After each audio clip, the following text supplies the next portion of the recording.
Hello everybody, this is Con. Now earlier I've reviewed the Hyundai Tucson 1.6 Turbo, and today I now feature the diesel version that I've just swapped with my colleague Gamfu. Features wise, the diesel and the 1.6 Turbo share roughly the same stuff. So you get the same LED headlights, keyless entry, LCD touchscreen, reverse camera, front parking camera, and all that, and so on and so forth. Okay, but the turbo 1.6 turbo test car that we reviewed had 17-inch alloy wheels, which is the standard rim size for the Tucson.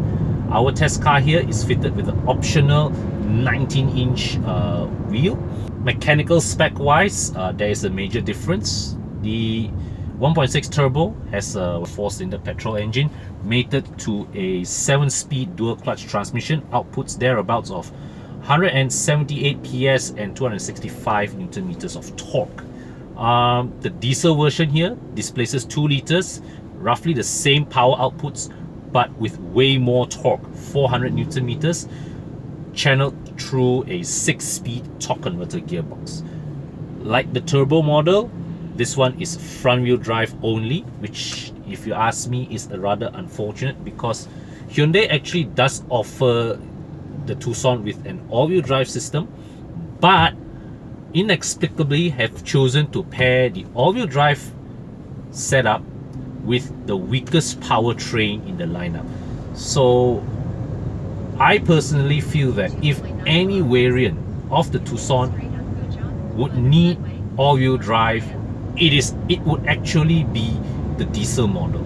Now I would understand that mating the diesel engine with all-wheel drive would result in a rather costly car, but then again, you know, somebody who would look for an all-wheel drive version is probably someone who is ready to pay a bit more money for the security of that added traction.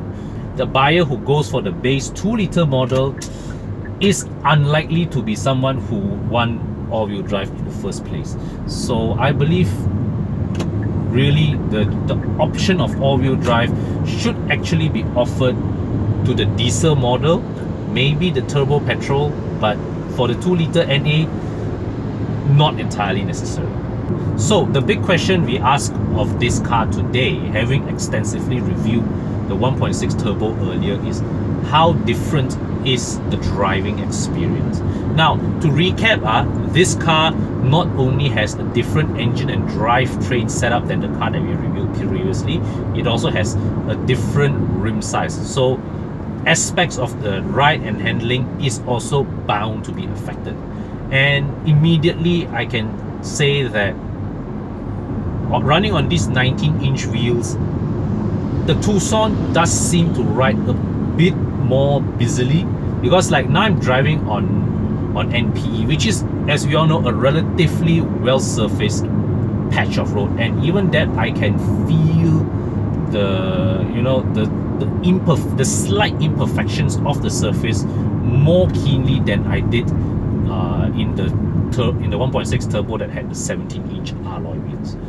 Now on the performance front, the diesel version definitely accelerates harder than the petrol model, no two ways about it. But the petrol model responds more immediately, so when you put your foot down, it is the petrol model that will leap off the line first, even though the diesel will eventually catch up and overtake.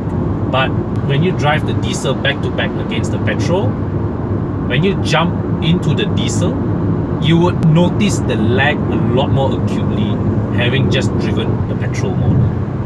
And of course, the common thing on cars with diesel engines, the front end feels that much heavier versus the petrol model.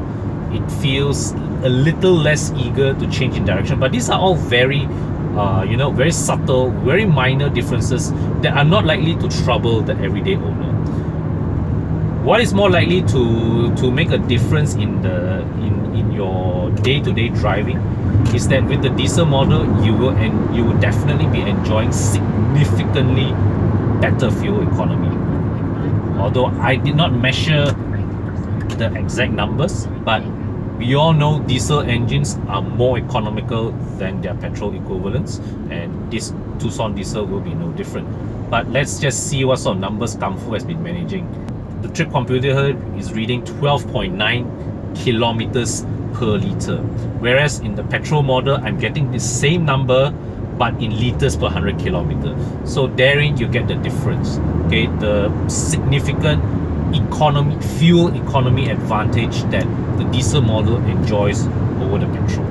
But in terms of driving enjoyment, I would say that the petrol model is actually a bit more enjoyable to drive in terms of the way it revs and responds. There is just that more immediacy to the response, because, like, you know, in this diesel model, when I'm ambling along and I suddenly step on it, there is that noticeable delay before the engine serves up maximum acceleration. Whereas with the petrol model, the delay is a lot shorter.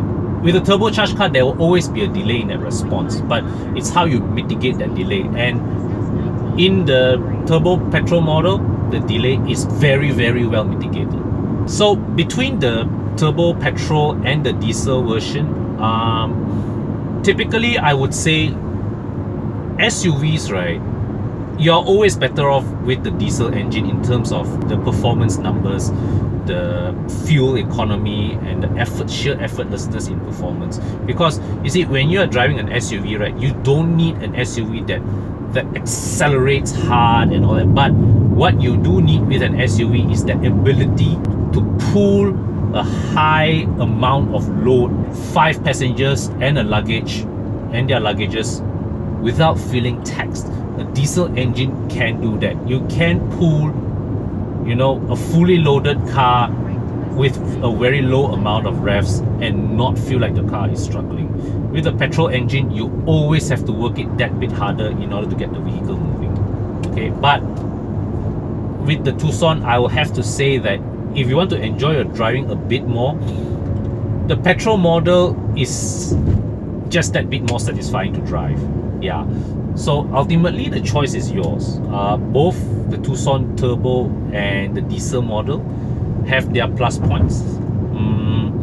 But as I mentioned earlier also, the Tucson is a car without much flaws, but neither does it have any push factor that make you, you know, want really dream of owning one or really desire to own one. It is one of those cars in the market that is, it is not bad, but there's nothing to shout about it either. So if you were to say you want to buy one, good on you. But if you are looking for a recommendation, it is not likely to be a top of the mind choice.